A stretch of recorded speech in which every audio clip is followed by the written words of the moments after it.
So Shabbat Shalom, everybody. There's a mood shift in this week's Torah portion from last week's Torah portion. So last week there was a period of intensity, and after times of intensity, it's always a good practice to seek out calm and to find ways of bringing more tranquility into our lives. So while this portion is called Chayei Sarah, the life of Sarah, the first thing that we read about is her death. And this is bookended at the end of the Torah portion with Abraham's death. In the middle, we learn about Eliezer, Abraham's hand, who journeys to find a partner for Isaac, which is successful. Isaac and Rebekah come together, and we have our next matriarch and patriarch for our story that we will begin studying on Sunday. Death and loss, love and union, life cycle moments that we too go through. We witness these life cycle changes, these transitions that happen to our biblical characters, and learn from them the practices that they use of how we might also too move through them through challenging times with tranquility. So there's this beautiful book that I started reading called In Love with the World, and it teaches about the Tibetan Buddhist tradition of Bardos.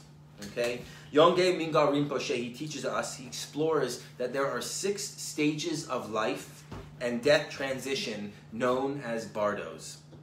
Impermanence frames the entire cycle and is particularly prominent in the natural bardo of this life. And this life is the span from our first breath to our last breath. So Yongey Rinpoche teaches us that in the Buddhist tradition, Tibetan Buddhist tradition, there are 6 stages that we move through in our lives. The first 3 stages are this life right now, and then our meditative life, our meditation life, and our sleep life. Okay? In these 3 first stages, we become familiar with our mind. In the 4th stage, this 4th transition of life, is when our bodies begin to decline. The 5th stage is a dreamlike passage that leads us to our last bardo, and this is called for them the bardo of becoming. In this 6th bardo, which is death, we take birth in a new form, and then life begins again. And so then the 6th begins again at 1 again for them. So I find this a powerful way of experiencing the transitions we move through from life to death. Life as an opportunity to become familiar with our minds and to know ourselves. Death as becoming. Death as beginning. So I think about our Yizkor prayers that we say throughout the year, and always we are invited to think about death as a doorway. Okay? In this week's portion, we experience Abraham and Sarah both moving through this passage. And we witness how Isaac, their son, deals with all that he's confronted with. The difficult moment of losing his parents, and then also being estranged from them throughout his life. And we learn from them how to live and practice right now a life of calmness and tranquility. As we move through our cycles also, we move through the same cycles that they move through. So what do we learn from Sarah, from Abraham and Isaac? From Sarah, we learn in the opening of our text that the first thing the text says that she lived for 100 years, for 20 years, and for 7 years. These are the years of her life. It doesn't say that she died at 127, but it breaks up her life into stages. So Rashi, an 11th century commentator, teaches us that all of her years were equal in goodness. That's why it breaks up her life like that into stages. That though through her life she practiced tranquility, bringing more tranquility and equanimity into her life whenever she was faced with challenges. Reb Nachman of Breslov, the great-grandson of the Baal Shem Tov, the founder of Hasidism, takes us even further. He teaches us that 100 years, that number 100, corresponds to the Jewish traditional practice of making 100 blessings every single day. The number 27 corresponds to the 22 letters of the Hebrew alphabet plus the 5 letters that come at the final that get a different form. So it teaches us that with every word, with every breath, that Sarah strived to be a blessing. And I know that none of us are perfect, ancestors included, but the intention was there. And interestingly, the word shana, the word year, appears 4 times. And Reb Nachman teaches us that there are 4. This comes to teach us that there are 4 levels of humility that we can go through, that we can practice. So the first level of humility is to be more humble than those who are greater than you. The second level is to be more humble than those who are equal to you. The third is to be more humble than those that are less than you. And if you are the most humble person, and in this category Reb Nachman puts our matriarch Sarah, to become even more humble. So the essence of life for Reb Nachman, especially in the world to come, in the Jewish understanding of what happens after this life, is one's humility. And so we learn from Reb Nachman that each year of Sarah's life, she was practicing renewal, always striving to fill her life with fresh vitality, with humility, and through this seeking tranquility, striving to live a life where every breath is a blessing. And now Abraham, with whom we began our journey. He was tested and tested at every turn, now estranged from his son, and mourning his wife. His journey has been so full of challenges and blessings. How does he maintain calmness and tranquility through all of the stages of his life? So our Torah portion teaches us that God blesses Abraham bakol, in all. And so Reb Zev Wolf, an 18th century Ukrainian Hasidic rabbi, gives us a teaching from Kabbalah to understand what does this mean that Abraham was blessed bakol, in all. He says that this bakol is connected to the Shekhinah, the feminine divine presence. When she, the Shekhinah, is among the birds, she's called eagle. When she is among plants, she is called lily. When she's among fowl, she's called dove, and so forth. If you are a person, he teaches, to whom God has granted a contemplative mind, all of us, and you want to enter God's service in an inward and wholehearted way, you will do as follows, he says. In everything you see and hear, you will see and hear only the divine presence garbed there. You will take it as a clue to a deeper wisdom, awakening you to become attached to God. Abraham, our father, blessed be upon him, understood this deeply and tried so hard to find this garbing of the Shekhinah, the divine presence, right here in every place, bakol. So imagine this practice, seeing the sacred in everything. What a blessing it would be to live a life like this. And it sounds very difficult. But would our lives be more calm, at ease, if we could see the holy in all? You see, through Abraham and Sarah, our tradition is coming to guide us about this midah, this ethical trait called equanimity. Rabbi Barry Block in the Musar tradition teaches us that in Hebrew it's called minuchat hanefesh, calmness of the soul, yishuv hada'at, a settled mind, or shalva, serenity.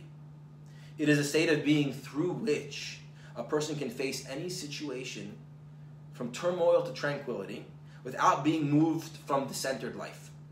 Like a surfer in the ocean, no matter the destabilizing waves, splashing and smashing down around us, one with attuned equanimity is anchored by a stable inner core.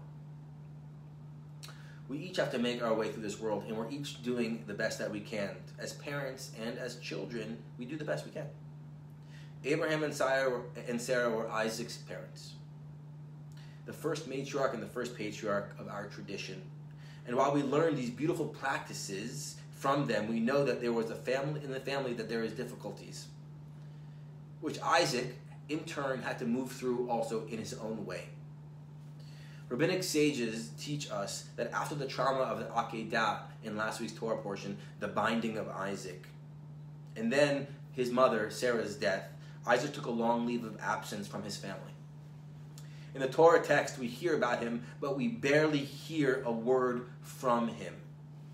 Commentaries envision that it was neither death nor illness, but rather that Isaac's departure was a multifaceted journey of resilience and recovery. When we see him again in this week's Torah portion, Genesis describes Isaac was going out towards evening to stroll in the field. Our commentators teach us that Isaac had gone into the field to meditate or to pray, that Isaac's walk was a stroll in the fields to enjoy nature and its restorative powers. That Isaac had detoured from his regular path out into the fields in order to pour out his heart to God in prayer. We witness Isaac learning about loss, learning about the cycles of life, learning to breathe calmness in the face of a storm. And Rabbi Block continues, the first step in Isaac's journey of resilience followed a pathway of study, of learning, of seeking, developing a spiritual practice of being in communion with nature, finding moments of meditation and breath, discovering words of prayer, be they gratitude or anger, and seeking out connection to a presence greater than himself. Cultivating this space of calmness and deep connection, Rebecca enters his life, a powerful, kind woman in her own right. So tonight I began reflecting on this idea of bardos, as these ideas of life transitions, and how do we move through these difficult moments and still maintain some calm and tranquility, looking at Abraham and Sarah and Isaac and what our tradition teaches that we can cull from their life stories. But there's another way for us to understand this word bardos, these transitions. So Yingge Rinpoche goes on a little bit more. He teaches us that bardos can be understood to mean this very moment. The nowness of this moment is the continual suspension or pause in between transitory experiences, both temporal and spatial, such as that tiny halt that exists in between this breath and the next, or the arising and the fading of thoughts and the next. The interval can also be experienced as an in-between of two objects, the gap between two trees, two cars. Actually, everything is in between. As a young boy, young Rinpoche's father would ask him questions during his training. What will you do in the midst of frightening sounds? Or in a crowded, reeking train? Or in a terrorist attack, or in a war, or in any one of life's countless unwanted events? A diagnosis of ill health, a flat tire, a perception of being slighted or disrespected or rejected. What will you do when you experience your life as being interrupted by undesired circumstances? Will you maintain a steady mind that can accommodate what you don't want and actually be of benefit to yourself and others? Or will you implode through fear, anger, and loss of control? How do we act when we do not get what we want, or when we do not want what we have? So for me, these are all very, very powerful questions that we ask ourselves. We can ask ourselves, and we might wonder, how would we react when faced with these moments? Sarah practiced breathing blessings into every moment of her life. Abraham practiced seeing the divine in everything. Isaac journeys into himself and into nature for healing. Each is a practice of cultivating minuchat, hanefesh, calmness of the soul, a settled mind. These are our opportunities for practice as well. As we move through all the bardos, all the transitions of our lives, and the bardos of each moment. The blessing of Chayei Sarah, the blessing that I bring from this Torah portion, is to bring greater awareness to all of these stages in the cycle of our life, and witness how we might respond and react.